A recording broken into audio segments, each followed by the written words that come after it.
तो आज का जो प्रोजेक्ट होगा वो होगा वैलिडेशन प्रोजेक्ट। एक चीज़ मैं क्लियर करना चाहता हूँ कि वैलिडेशन एंड वेरिफिकेशन में डिफरेंस होती है। ओके, ये आप तो नेट पे चेक कर सकते हो। तो आते हैं इस प्रोजेक्ट पे। तो इस प्रोजेक्ट में क्या करेंगे, आज का जो प्रोजेक्ट होगा वो email, password and phone number, इन तीनों को वैलिडेट करेगा। ओके, तो ईमेल के लिए मैं npm वैलिडेटर यूज कर रहा हूँ। पासवर्ड एंड फ़ोन नंबर के लिए मैं रेगुलर एक्सप्रेशन यूज कर रहा हूँ। ओके, तो ये मैं पहले क्लियर कर दिया हूँ कि इसमें क्या मैं यूज कर रहा हूँ। तो चलिए मैं चेक करता हूँ क्या है, काम कर रही है कि नहीं कर रही है। तो ये एक नया ईमेल में ले रहा हूँ डेटाबेस में। आप देख सकते हो डेटाबेस में कुछ नहीं है, ब्लैंक है। ओके, एक मिनट, यस, ये ब्लैंक है। ये तो पहले जो बना हो, ये ब्लैंक है। ओके, नो नो, तो मैं ईमेल ले लिया, ये ईमेल हो गया। ये मेरा फ़ोन नंबर यूज कर लिया मैं। और ये जो स्पेसिफिकेशन दी हुई है उसी के अकॉर्डिंग मैं पासवर्ड देता हूँ। ओके,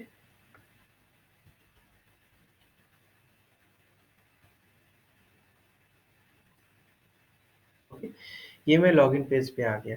तो ये खैर मैं लास्ट में करूँगा।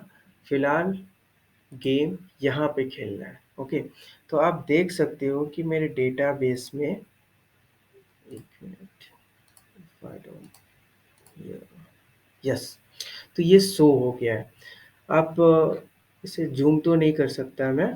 तो आप देख सकते हो कि मैं ईमेल मेरा ये है, फ़ोन नंबर ये है, और ये जो पासवर्ड है वो स्पेसिफिक जो जो भी कंडीशन, टर्म्स कंडीशन थी वो सारा मैं फॉलो किया हूँ। और ये मेरा पासवर्ड है जो कि आप देख सकते हो। ओके, अब मैं यहाँ पे चेक करूँगा। ओके, तो चेक करते हैं ईमेल का। ईमेल में चेक करूँगा, मैं इसे ऐसे कर दूँगा। चलिए मैं न्यू यूज़र को इंट्रोड्यूस ही कर देता हूँ। Okay,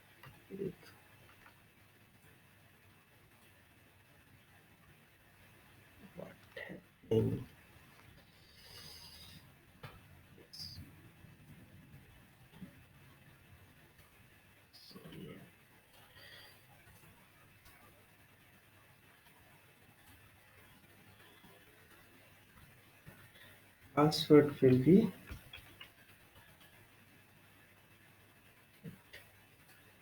same.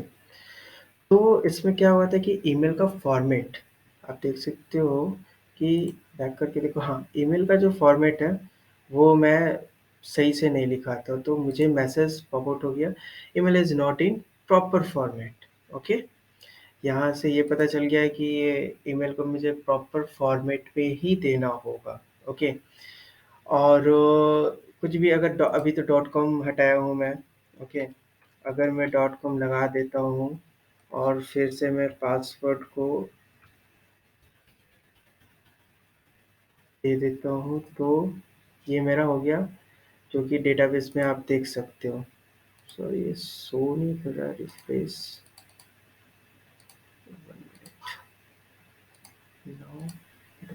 यस, तो आप देख सकते हो कि Vishwajeet dot care dot Singh 04 की आईडी से मैं ये किया हूँ, लॉग सॉरी साइन अप किया हूँ। तो यहाँ पे साइन अप हो गया, प्रॉपर फॉर्मेट में किया हूँ। ओके, पहले जो मैं ईमेल का फॉर्मेट लिया था तो नहीं हो पाया था। ओके, तो फिर से मैं वहीं पे जाता हूँ।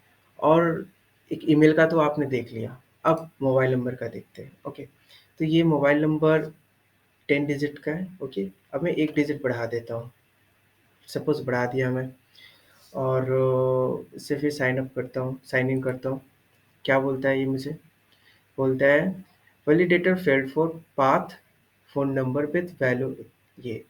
तो ये वैल्यू आप देखोगे तो ये 10 डिजिट, सॉरी 10 डिजिट, हाँ 10 डिजिट से ग्रेटर है। इसीलिए ये इसे एक्सेप्ट नहीं कर रहा है। ओके, स्मॉल भी करके देखते हैं। सपोज़ मैं स्मॉल कर दिया। यहाँ पे मैं पासवर्ड रख दिया हूँ। तो सेम है, मैं मोबाइल नंबर को 10 डिजिट से कम रखा तो भी एक्सेप्ट नहीं किया। इट मीन्स कि मोबाइल नंबर हमारा 10 डिजिट का ही होना चाहिए। ये यहाँ पे वैलिडेशन हो गई इसकी। ओके, तो अभी हमने ईमेल और फ़ोन नंबर का वैलिडेशन कर लिया है। आप टेंशन ना लो, मैं कोड भी दिखा दूँगा और उसे स्टेप बाय स्टेप मैं एक्सप्लेन भी कर दूँगा। ओके, तो आगे बढ़ते हैं पासवर्ड पे। अब पासवर्ड पे देखो कि 8 कैरेक्टर का होना चाहिए हमारा पासवर्ड। ओके, मैं यहाँ पे रैंडम ले लेता हूँ और अगेन मैं यहाँ पे कुछ रैंडम सा ले लेता हूँ। ओके, एंड पासवर्ड सेट करता हूँ। तो पासवर्ड मैं अभी गलत डालूँगा, इसके स्पेसिफिकेशन के अकॉर्डिंग मैं नहीं डालूँगा। ओके, अब मैं डाल दिया ये।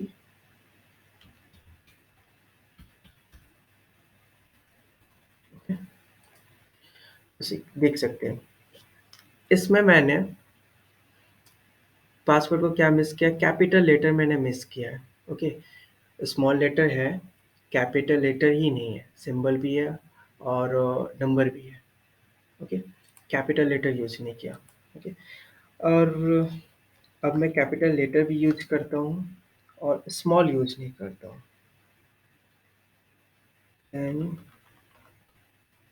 What will be the output, error आ गई। अब इसमें देखिएगा आप कि मैं स्मॉल लेटर का यूज ही नहीं किया हूँ, एक भी नहीं किया। ओके, अब मैं अगेन सिंबल को नहीं लेता हूँ, सारा कुछ कर लेता हूँ पर सिंबल को ऐड नहीं करता हूँ। तो क्या होगा, फिर से सिंबल को भी नहीं ले रहा है। ओके, मतलब सिंबल भी कंपलसरी है।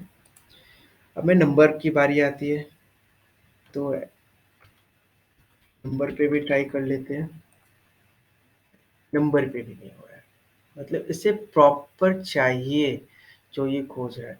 ओके, ठीक है, प्रॉपर इसे पासवर्ड देते हैं, पर इसका जो लेंथ होगा इस बार मैं 8 से कम रखूँगा। ओके, तो 8 से कम रखूँगा इसका मैं प्रॉपर फॉर्मेट प्रॉपर दूँगा पर 8 से कम रखूँगा लेंथ। फिर भी नहीं हुआ। अब यहाँ पे आप देख सकते हो कि मैं सिंबल का भी यूज़ किया हूँ, ये भी यूज़ किया हूँ, capital letter, small letter and number सारा मैं यूज़ किया हूँ, फिर भी नहीं हुआ। क्यों नहीं हुआ? क्योंकि ये इसकी जो लेंथ है वो 8 नहीं है कैरेक्टर की। Okay, that's why. अब मैं एग्ज़ैक्ट 8 करता हूँ, एग्ज़ैक्ट 1 2 3 4 5 6 7 8 एग्ज़ैक्ट 8 लिया हूँ मैं। ठीक है, ये पासवर्ड एक्सेप्ट कर लिया, मतलब ये सारा फॉर्मेट सही हुआ। आप यहाँ पे डेटाबेस में भी देख सकते हैं, ये रिफ्रेश नहीं होता, इसका कुछ अलग ही फंडा है, पता नहीं क्या हुआ। ओके, तो ये आप तीसरा आप देख सकते हो। ओके, जो कि मैं सही फॉर्मेट में किया हूँ, सारा का सारा, तब जाकर ये एक्सेप्ट किया है।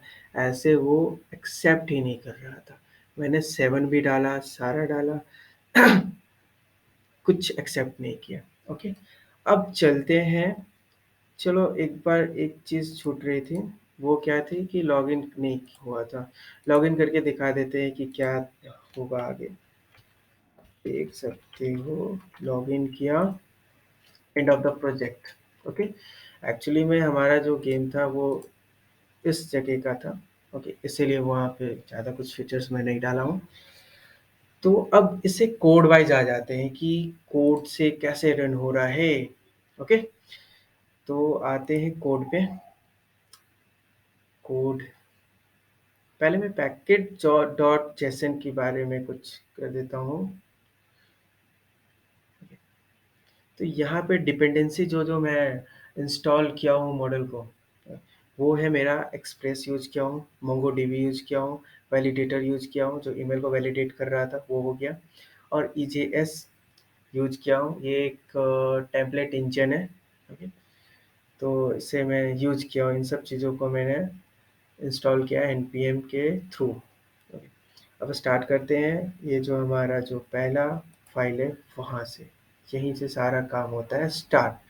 तो मैं, आपने देखा होगा कि एक्सप्रेस जो मैंने अभी इंस्टॉल किया था उसी को मैंने यहाँ पे इंपोर्ट किया। ओके, इंपोर्ट किया, इसे एक ऐप नाम के ऑब्जेक्ट बोल सकते हैं आप।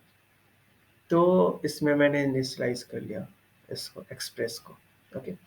मैं सारा कोड तो एक्सप्लेन कर दूँगा ब्रीफली, ओके? पर लाइन बाय लाइन शायद ना हो पाए, क्योंकि अगर मैं लाइन बाय लाइन करूँगा तो कुछ गड़बड़ हो जाएगा। गड़बड़ क्या होगी, मतलब इधर का उधर होने लगेगा। तो स्टेप बाय स्टेप मैं करते रहूँगा। तो यहाँ से मैं इम्पोर्ट किया, इसका यहाँ पे आ गया, ऐप में मैं इसे इनिशियलाइज़ कर दिया। सेकंड आता हूँ मैं पा पोर्ट सॉरी पोर्ट पे। तो ये पोर्ट 4000 में दिया हो, ओके? तो ये पोर्ट का जो लिंक है वो लास्ट में, ओके? यहाँ पे। तो ये जो पोर्ट है एक्चुअली में काम क्या कर रहा है? ये एक्चुअली यहाँ पे क्या कर रहा है ना कि सर्वर लिसन कर रहा है किसको? क्लाइंट को, कहाँ पे? इस पोर्ट पे, ओके? समझ रहे हो? जैसे कि यहाँ पे एक एग्ज़ाम्पल ले सकते हैं कि किसी का एक मोबाइल नंबर है, तो बात करने के लिए उस मोबाइल नंबर का यूज़ करते हैं, तभी उस एक पर्टिकुलर पर्सन से बात कर पाते हैं। उसी तरीके से ये एक पोर्ट नंबर है, जो सर्वर लिसन करता है क्लाइंट को, ओके? आई होप क्लियर हो गया होगा, इसमें कोई टफ चीज़ तो नहीं है ये। और तो ये पोर्ट हो गया। जैसे कि ये जो पोर्ट है ना, आप नीचे देख रहे हो server listening at HTTP localhost 4000। तो एक्चुअली में लोकल होस्ट 4000 पे क्या आ रहा है? सर्वर क्या लिसन कर रहा है? एक्चुअली में ये लिसन कर रहा है। समझ गए? ये लिसन हो रहा है।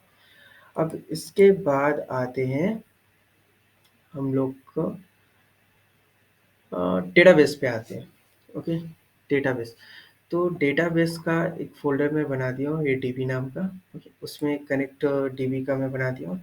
तो डेटाबेस को अपने प्रोजेक्ट से सर्वर से डेटाबेस को कनेक्ट करने का जो अ, कोड होता है, वो ये कोड है 6 नंबर का, ओके? तो ये 6 नंबर का ये जो इतना सारा कोड है, मैं क्यों लिखा हूँ? तो ये एक्चुअली देखिए, मैं लाइन नंबर 1 में है, जो मोंगोडीबी को मैंने जो इंस्टॉल किया था, तो उसे इम्पोर्ट किया, क्योंकि मैं डेटाबेस से मुझे कनेक्शन करना है, तो इसे इम्पोर्ट करना ही होगा मुझे, ओके? अब यहाँ पे सिंक्रोनस का मैं यूज़ किया हूँ, क्योंकि अगर मैं डेटाबेस से अगर डील कर रहा हूँ, तो इस चीज़ का सिंक्रोनस का यूज़ करना काफ़ी ज़रूरी है, ओके? आई होप सिंक्रोनस और असिंक्रोनस का कंसेप्ट जानते होंगे, तो ये भी जानते होंगे, ओके? तो इससे मैं सारा का सारा यहाँ पे मैं एरो फंक्शन का यूज़ किया हूँ, ओके? एरो फंक्शन का यूज़ करके ये जो लाइन है, एक्चुअली में ये ही जो 6 नंबर का लाइन है, वो कनेक्ट करा है हमारे डेटाबेस से, ओके? और ये जो कंसोल लॉग है, मोंगो कनेक्टेड सक्सेसफुली, तो ये यहाँ पे आप देख सकते हो, मोंगो कनेक्ट सक्सेसफुली। इसका मतलब अगर ये लिख दे रहा है, तो इसका मतलब डेफ़िनेटली कि हमारा जो डेटाबेस है, वो कनेक्ट हो चुका है हमारे सर्वर से, ओके? तो ये 6 नंबर कोड को मैं और थोड़ा ब्रीफ में एक्सप्लेन करता हूँ। ये डेटाबेस यूआरआई है, ओके? तो ये डेटाबेस यूआरआई यहाँ से आप देखो। ये डेटाबेस यूआरआई को मैं यहाँ पे इस वाली चीज़ को प्रोवाइड किया हूँ डेटाबेस यूआरआई में, ओके? अब ये क्या है? ये एक्चुअली में यूआरआई है हमारे डेटाबेस का, जो कनेक्शन होगा, ओके? उसका यूआरआई है। और इस वाली चीज़ को कॉल किया हूँ फिर से मैं, ये जो है, ये डीबी है हमारा। तो ये डीबी जो है, यहाँ से कनेक्ट डीबी है। कनेक्ट डीबी को मैं एक्सपोर्ट किया हूँ, ओके? ये एक्सपोर्ट करके यहाँ पे मैं इम्पोर्ट किया हूँ। ये आप देख सकते हो लाइन नंबर 4। लाइन नंबर 4 में मैं उसी चीज़ को इम्पोर्ट किया हूँ। क्यों किया हूँ? ये लाइन नंबर आप 28 में देख सकते हो, क्योंकि डेटाबेस को मुझे कनेक्ट करना है, ओके? और डेटाबेस में आप देख सकते हो कनेक्ट डीबी में एक फंक्शन था, एरो फंक्शन, उसमें एक पैरामीटर माँग रहा था। तो उस पैरामीटर को मैं यहाँ पे पास कर दिया और उस पैरामीटर में ये मेरा है वैल्यू, ओके? इतना क्लियर हो गया? आई होप सो क्लियर ही हो गया होगा, कोई टफ चीज़ तो नहीं है। तो उसके बाद अब नेक्स्ट आता हूँ यहाँ पे राउटर पे, ओके? तो राउटर जो है एक्चुअली ये पाथ डिसाइड करता है कि कहाँ पे जाना है, किससे। जैसे आपको दिखाता हूँ, ये हो गया हमारा। अगर स्लैश दे के कुछ अगर मैं लिखता हूँ, ओके? लॉगिन या साइन अप कुछ भी लिखता हूँ, अगर साइन अप करता हूँ, तो आप देख रहे हो साइन अप पे मैं पहुँच गया, ओके? तो इसका मैकेनिज़्म बैकएंड में क्या हो रहा है, मैं ये बताना चाहता हूँ। तो ये हो क्या रहा है कि यहाँ पे ये जो आया, ये 400 पे ये लिसन हो रहा है। ये ऐप डॉट यूज़ है ना, यूज़ जो एक है ये मेथड है, ओके? ये एक मेथड है एक्सप्रेस का, एप्लीकेशन का, ओके? तो ये क्या कर रहा है कि ये हमारा 400 जो पोर्ट पे वो लिसन कर रहा है, क्योंकि मैं इसके आगे कुछ लिखा नहीं हूँ, और ये यहाँ पे हुआ। उसके बाद ये पाथ हो गया, ये पाथ फिर कहाँ पे मुझे आगे भेज रहा है, वो भेज रहा है वेब पे। तो ये वेब कहाँ है? ये वेब कनेक्ट हो रहा है मेरा यहाँ पे लाइन नंबर 3। लाइन नंबर 3 को मैं इंपोर्ट किया हूँ कहाँ से? ये राउटर्स और स्लैश वेब डॉट जेएस। अब ये राउटर स्लैश जेएस कहाँ पे है? ये चेक करते, ये यहाँ पे। तो यहाँ पे मैंने क्या लिखा है, ओके? यहाँ पे ये देखो कि मैंने यहाँ पे एक्सप्रेस को इंपोर्ट किया है, और ये एक मॉडल है, मॉडल है, हाँ, डेटाबेस। तो बाद में मैं बता दूंगा कि क्या है। सॉरी, ये मॉडल तो नहीं है, ये कंट्रोलर है, ओके? तो मैं धीरे धीरे बता दूंगा सारा। तो इससे मैं क्या किया हूँ, एक्सप्रेस से राउटर को पोर्ट करके इन्वॉक करके इसे राउटर में मैं इनिशियलाइज कर लिया, ओके? अब ये क्या हो रहा है कि ये जो राउटर है और ये जो गेट है, गेट एक मेथड हो गया, ओके? अब क्या हो रहा है कि ये जो 400 4000 पे जो हमारा पोर्ट लिसन कर रहा था, यहाँ पे मैं अभी स्लैश के बाद में कुछ नहीं दिया हूँ, तो ये भी 400 पे ही लिसन करेगा, क्योंकि इसके आगे मैं कुछ भी नहीं लिखा हूँ, ओके? ब्लैंक है। तो ये क्या शो कर रहा है, ये जाएगा हमारा, इसके बाद जाएगा, ये पाथ हो गया, ये इस पाथ के बाद यहाँ पे जाएगा यूजर कंट्रोलर डॉट होम। तो यूजर कंट्रोलर कहाँ है? यूजर कंट्रोलर ये है हमारा। यूजर कंट्रोलर ये क्लास है, यूजर कंट्रोलर हमारा क्लास है। यूजर कंट्रोलर डॉट होम था, तो डॉट होम ये हो गया हमारा स्टैटिक होम। तो स्टैटिक का एक चीज मैं बताना चाहता हूँ कि स्टैटिक एक मेथड है, एक मेथड है जो इस क्लास से ही बिलोंग कर रहा है। ये जो यूजर कंट्रोलर क्लास है ना, वो इससे ही बिलोंग कर रहा है, ना कि इंस्टेंट ऑफ अ क्लास। ये थोड़ा यहाँ पे समझने में कंफ्यूज हो गए होंगे कुछ लोग, हमारे दोस्त, कि ये क्या हो गया, मतलब इंस्टेंट ऑफ क्लास और ये क्लास इज इटसेल्फ। तो ये काफ़ी इम्पोर्टेंट और काफ़ी अच्छी चीज़ है ये मेथड। तो मैं चाहता हूँ कि आप इसके बारे में रिसर्च करो नेट पे जाकर, और अगर समझ में नहीं आता है, कोई बात नहीं, आप मुझे कमेंट सेक्शन में लिख सकते हो, मैं इस पे एक डिटेल वीडियो बना दूंगा। क्योंकि अगर मैं इस पे डिस्क्राइब करने लगा ना, तो काफ़ी टाइम लग जाएगा, ओके? इसमें मुझे क्लास और इंस्टेंट ऑफ क्लास ये सब सारा कुछ ऑब्जेक्ट वगैरह बताना होगा, तो मैं सोचता हूँ कि अलग ही वीडियो में अगर प्रॉब्लम हो तो, ओके? तो यहाँ पे होम आया, होम में एक रिक्वेस्ट है, एक रिस्पॉन्स है। तो एक रिक्वेस्ट और रिस्पॉन्स, क्लाइंट ने रिक्वेस्ट तो कर लिया, अब रिस्पॉन्स में मैं क्या दूँ? रिस्पॉन्स में मैं इंडेक्स दे रहा हूँ, ओके? तो ये इंडेक्स, इंडेक्स का कोड में लिख, ये है मेरा इंडेक्स का कोड। तो एक्चुअली में जो इतना हो रहा है, वो एक्चुअली में इंडेक्स में ये मुझे दिख रहा है, जो होम से आया इतना जो हुआ, वो यहाँ पे ये दिख रहा है, ओके? ये क्लियर? अब उसके बाद सेकंड में जाते हैं, कहाँ पे थे? यहाँ पे। अब सारा गेम यहाँ से थोड़ा होगा, उसके बाद में धीरे-धीरे ऐप डॉट ये जो है ना, धीरे-धीरे मैं एक्सप्लेन कर दूँगा, जहाँ-जहाँ यूज़ होगा मैं एक्सप्लेन कर दूँगा इसे। अब सारा खेल यहाँ पे होगा, ओके? अब ये जो पहले आया, ये देख सकते हैं, ये जो पहले आया ये आपको दिख रहा है। अब इसके बाद जैसे ही आप साइन अप पे क्लिक करते हो, ठीक है? ये गेट रिक्वेस्ट हो गया, ध्यान दीजिएगा, ये गेट रिक्वेस्ट मैंने किया। तो यहाँ पे देखिए, राउटर में अगर गेट रिक्वेस्ट हो कहाँ? साइन अप पे। तो क्या चलाना है मुझे? ये बात है, मतलब जाने का कि कहाँ जाना है मुझे? यूज़र कंट्रोलर में जाओ, यूज़र कंट्रोलर से यूज़र यूज़र साइन अप में जाओ, ओके? तो यूज़र कंट्रोलर में मैं गया, user controller, user sign up, okay? User sign up. अब ये क्या कर रहा है? ये रेंडर कर रहा है साइन अप पेज को। तो ये जो साइन अप पेज है हमारा, ये आप देख सकते हो कोड। ये सिंपल एचटीएमएल है, इसमें कोई टफ चीज़ नहीं है, ये कोई भी कर सकता है, तो ये टफ नहीं है। तो ये हमारा रेंडर हो जा रहा है, ओके? ये दिख जा रहा है, ओके? नेक्स्ट, अगर मैं यहाँ पे कुछ भी फिल कर दे रहा हूँ, सॉरी, कुछ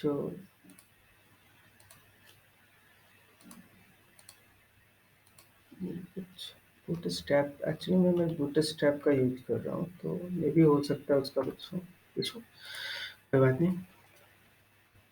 तो प्रॉपर मैं अभी यहाँ पे सारा कुछ फ़ॉलो करके मैं कर रहा हूँ। तो ये जैसे ही मैं साइन इन पे किया, ये पोस्ट रिक्वेस्ट हो गया। तो आप देख सकते हो कि पोस्ट रिक्वेस्ट कहाँ गया?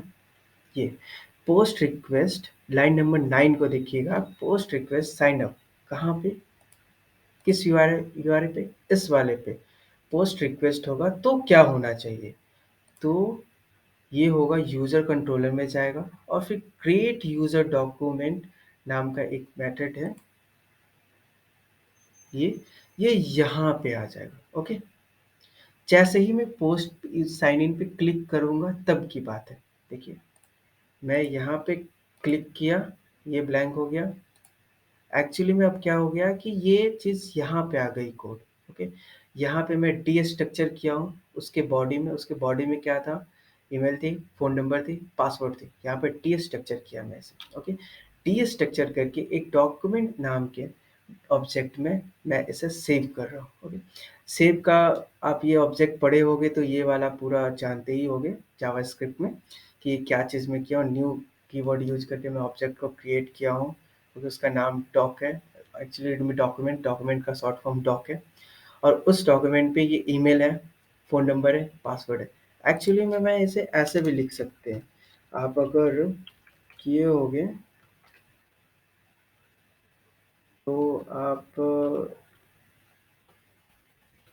ऐसे भी लिख सकते हो। ओके, कोई इशू नहीं है, पर मैं ऐसे लिख देता हूँ, ऐसे मैं लिखा हूँ। तो आप जब जावास्क्रिप्ट जानते होंगे तो ये आप जानते ही होंगे ये चीज़। ओके, तो ये कोड हो गया हमारा और उसके बाद जो डेटाबेस में जो मुझे सेव करना है, सेव करने के लिए इस डॉक्यूमेंट को मैंने डॉट सेव मेथड से सेव कर लिया और जो उसके बाद जो आप देखते हो ये वाला पेज, उसका ये देखिए, ये रीडायरेक्ट में कर दिया लॉगिन पेज पे। अब ये लॉगिन पेज कहाँ है? लॉगिन पेज हमारा ये है, ये देख सकते हो आप। ये मेरा लॉगिन है, एचटीएमएल कोड है सिंपल, बूटस्ट्रैप से मैं उठाकर यहाँ पे सीधा अ, चिपका दिया हूँ बस। क्योंकि एचटीएमएल और सीएसएस में ज़्यादा दिमाग नहीं लगाता, मैं बूटस्ट्रैप का यूज़ कर लेता हूँ। ओके, तो ये यहाँ पे हो गया, ये वाला रेंडर। सॉरी, कहाँ चला? हाँ, तो ये हो गया हमारा लॉगिन पेज। ओके, अब ये गेट लॉगिन है, तो आप ये देख सकते हो कि जब मैं ऐसे ये नॉर्मल हूँ, नॉर्मल, तो भी आप यहाँ से आप लॉगिन कर सकते हो। इट मीन्स कि अगर यहाँ पे मैं गेट रिक्वेस्ट सेंड किया, ओके, गेट रिक्वेस्ट किया, तो गेट रिक्वेस्ट लॉगिन पे होगा तो क्या होना चाहिए? यूज़र लॉगिन का पेज होगा, वो जाना चाहिए। तो यूज़र लॉगिन और रेंडर। ओके, यहाँ पे आप देख सकते हो कि मैं यहाँ पे स्टैटिक मेथड के थ्रू मैं यूज़र लॉगिन बनाया हूँ और इसमें रेंडर कर रहा हूँ लॉगिन को। ओके, लॉगिन पेज आपने अभी अभी देखा, तो ये उसका मेथड हो गया। अब यहाँ पे देखते हैं कि लॉगिन में भी पोस्ट हो रहा है। ओके, तो लॉगिन में जो पोस्ट हो रहा है वो क्या हो रहा है? जो भी मैं यहाँ पे फिल करूँगा, ओके, यहाँ पे क्लिक करूँगा तो ये लॉगिन में पोस्ट हो जाएगा और ये हो जाएगा, इस पेज पे रेंडर हो जाएगा। ओके, तो इस कोड को मैं फिर देखते हैं कि इसका, यहाँ देखिए, ये देखते हैं लॉगिन पोस्ट कहाँ जा रहा है? User controller and verify user. Okay, user controller से वेरीफाई यूज़र। ओके, अब मैं इसे एक्सप्लेन करता हूँ क्या हो रहा है।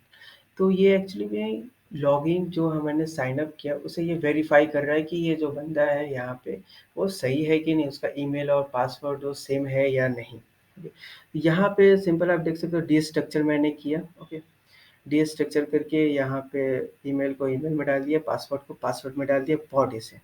और ये जो आप लिख देख रहे हो ना, कंसोल डॉट, तो ये मैंने यहाँ पे एक्चुअली मैं नीचे देखने के लिए, टर्मिनल में देखने के लिए कि आ रहा है कि नहीं, इसलिए यूज़ किया हूँ। और इसका लिंक जाता है यहाँ से, इस वाले को देखो आप, मिडिलवेयर। ये मिडिलवेयर में यूज़ करके इस वाली चीज़ को इस वाली चीज़ को जो मैं लिखना चाहता था, मैं देखना चाहता था टर्मिनल में कि मेरा ईमेल आ रहा है कि नहीं, तो उसके लिए मैं यूज़ किया हूँ ये वाला लाइन नंबर 14। ओके? इस चीज़ के लिए यूज़ एक मेथड है, समझिए। आप तो वेरी वेल जानते ही होंगे यूज़ का। तो ये हो गया यहाँ से, तो वो एक लाइन क्लियर हो गई। अब यहाँ पे क्या है कि वेरीफाई कर रहे हैं यहाँ पे, तो वेरीफाई करने का मतलब क्या कि जो डेटाबेस में ईमेल है और जो हम जो लॉगिन में डाल रहे हैं, क्या वो सही है या नहीं? तो उसके लिए मैं यहाँ पे यूज़ किया हूँ find one. Okay, find one ये मोंगोडीबी का एक मेथड है। और यूज़र मॉडल, तो इम्पोर्ट जब यूज़र मॉडल आप कर रहे हो, तो ये यूज़र मॉडल को सॉरी मैं दिखाना भूल गया। तो यूज़र मॉडल है, मॉडल में यूज़र मॉडल।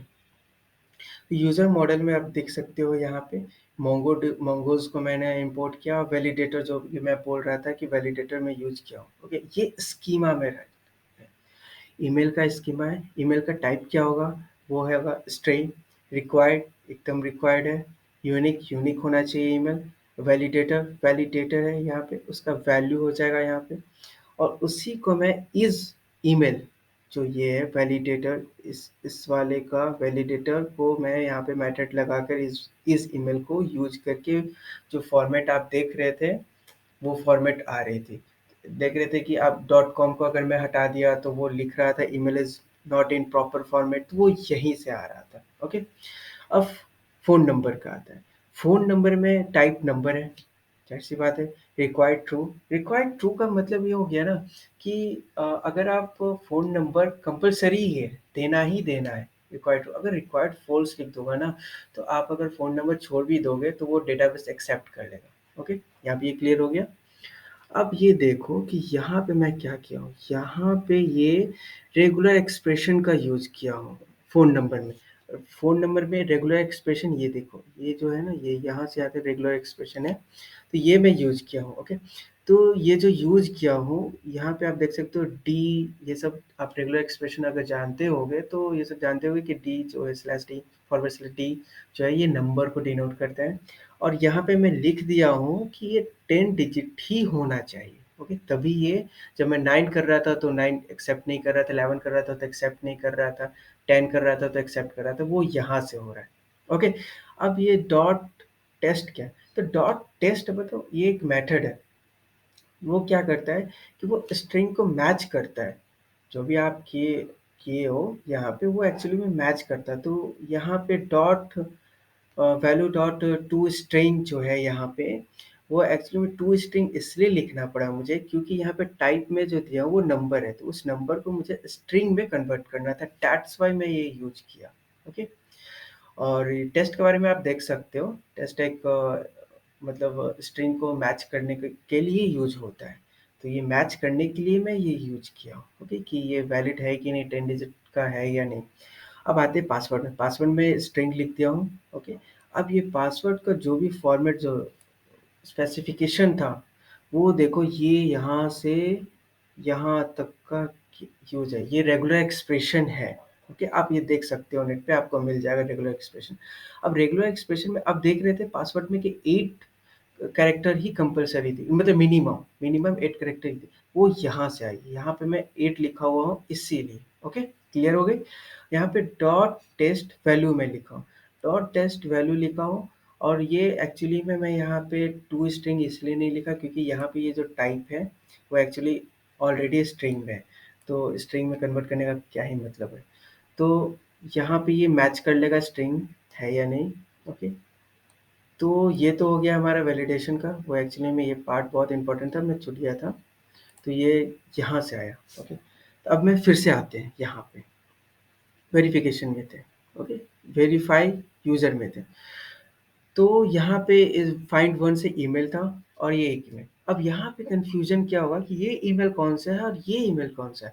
तो ये मैं क्लियर कर देता हूँ कि ये जो ईमेल है, ये जो डेटाबेस में जो ईमेल है, देखिए ये जो डेटाबेस में ईमेल लिखा हुआ है वो ये ईमेल है। ओके, और ये जो ईमेल लिखा हुआ है एक्चुअली में जो लॉगिन पेज में जो ईमेल का जो नाम है, मैं दिखाता हूँ। लॉगिन पेज में जो ईमेल है, लाइन लाइन नंबर 8 देखिए, उसमें जो नाम है ईमेल, वो ये यहाँ पे लिखा हुआ, सॉरी, वो ये है ईमेल। ओके, तो ये बहुत कंफ्यूजन हो जाता है कि कौन सा ईमेल क्या है। ये यहाँ पे आई होप क्लियर हो गया होगा। उसके बाद ये सिंपल सा कोड है कि अगर यूज़र नल ना हो तो क्या होगा। अगर नल ना हो उसके बाद यूज़र का ईमेल और जो ईमेल जो प्रोवाइड किया है और यूज़र जो पासवर्ड प्रोवाइड किया है और जो डेटाबेस में पासवर्ड है वो दोनों सेम होना चाहिए। अगर सेम हो गया तो इस पेज को रेंडर कर देना, वरना लिख देना ईमेल और पासवर्ड इज़ रॉन्ग। ओके, और अगर कुछ वैल्यू नहीं है, अगर ईमेल को ब्लैंक में दे देता हूँ तो लिख देगा you are not a registered user. Okay, तो आई होप यहाँ पे सारा क्लियर हो गया होगा जो भी कोड है। और अगर क्लियर ना भी हुआ हो तो आप कमेंट में बोल सकते हो, मैं क्लियर कर दूंगा उसे। आई होप सो कुछ मे बी अगर छूट गया हो तो माफ़ कर दीजिएगा, क्योंकि मे बी कुछ छूट सकता है। आई होप मेरी तरफ से तो मैं सारा क्लियर कर दिया हूँ अपने प्रोजेक्ट को। ओके, तो आज का ये हमारा प्रोजेक्ट था, end of the project. Okay, thank you friend for saying